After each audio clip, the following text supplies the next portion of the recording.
एक बड़ी खबर इस वक्त आ रही है। दिल्ली में मुस्लिम नेताओं की बैठक होगी। 24 जुलाई को मुस्लिम नेता बैठक बुला रहे हैं। मुस्लिम संगठनों से जुड़े लोग इसमें शामिल होंगे। चुनाव बहिष्कार का फैसला संभव है, ऐसा बताया जा रहा है। अरशद मदनी, महमूद मदनी भी इसमें शामिल होंगे। All India Muslim personal law board के सदस्य भी इस बैठक में शामिल होंगे। असदुद्दीन ओवैसी, सलमान खुर्शीद जैसे नेता भी इसमें शामिल होंगे। यूसीसी, मस्जिद, मदरसों को लेकर ये बैठक की जाएगी।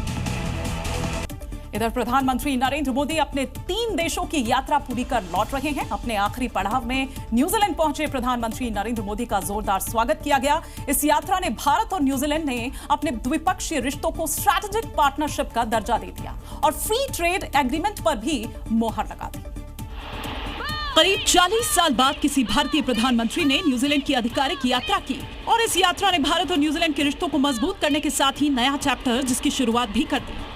भारत और न्यूजीलैंड ने फ्री ट्रेड एग्रीमेंट को जल्द लागू करने पर भी सहमति जताई, जिसके तहत 2030 तक व्यापार 35,000 करोड़ करने का लक्ष्य रखा गया है, जिसमें कृषि, डेयरी, पर्यटन, समुद्री सहयोग, कौशल विकास के साथ स्वच्छ ऊर्जा जैसे क्षेत्रों में सहयोग बढ़ाने पर सहमति बनी है।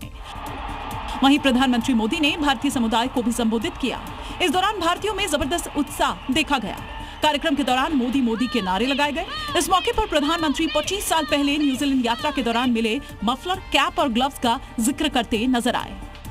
मुझे किसी ने गिफ्ट में 3 चीजें दी थी जो मैं वापस इंडिया लेकर के गया था।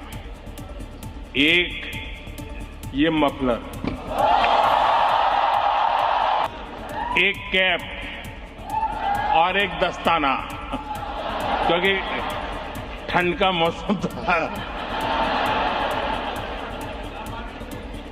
और उसमें से एक चीज मैं अभी यहां इस कार्यक्रम में भी लेकर आया।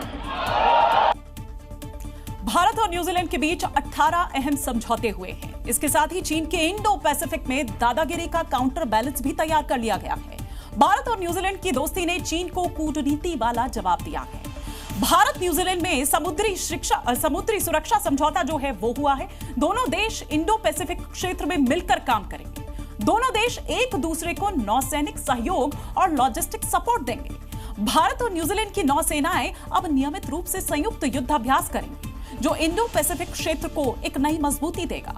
इसके साथ ही प्रशांत महासागर में संयुक्त निगरानी मजबूत होगी, जो चीन के बढ़ते दखल को कम करेगा। और इधर यूसीसी लागू करने के बाद अब असम की हिमंता सरकार ने एक और बड़ा फैसला लिया है, जिसके तहत अगर असम में बहुविवाह किया गया तो कोई भी सरकारी योजना का लाभ नहीं मिलेगा और साथ ही अगर कोई सरकारी कर्मचारी है तो उसे नौकरी से भी हाथ धोना पड़ेगा। यानी असम में बहुविवाह पर रोक की दिशा में ये पहला कदम है। हिमंता सरकार ने बजट में बहुविवाह के खिलाफ प्रस्ताव पेश किया और ऐलान कर दिया कि ऐसे लोगों को सरकार की योजनाओं का लाभ नहीं मिलेगा। जो भी व्यक्ति बहुविवाह में लिप्त होगा उनको सरकार का द्वारा दिया गया कोई भी स्कीम का सुविधा असम में नहीं मिलेगा। कोई भी व्यक्ति पॉलीगेमी में इन्वॉल्व होगा उनको, अगर वो सरकारी कर्मचारी है, तुरंत सरकार उनको काम से बर्खास्त करेगा।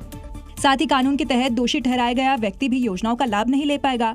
इस बड़े कदम का उद्देश्य पात्र लोगों तक कल्याणकारी योजनाओं का लाभ पहुंचाना नहीं, बल्कि समाज में महिलाओं के सशक्तिकरण, लैंगिक न्याय, ईमानदारी और जिम्मेदार नागरिकता को बढ़ावा देना है।